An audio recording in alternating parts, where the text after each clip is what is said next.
সম্পর্কিত ছিল এবং সেটি অনেকেই বলছেন সেই গাড়িটি দেখে স্থানীয়রা বলছেন যে এটি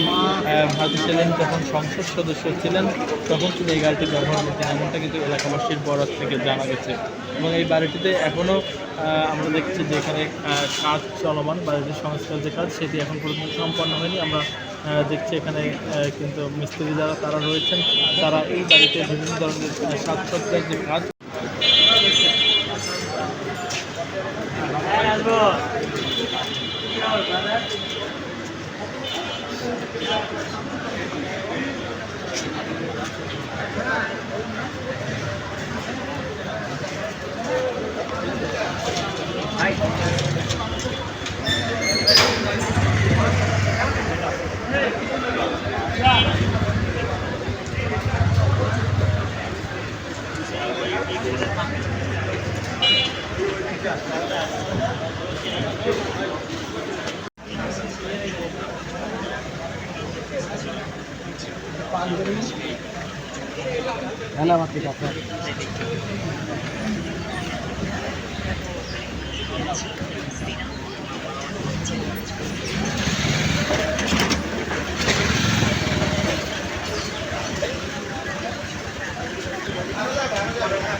অসুস্থ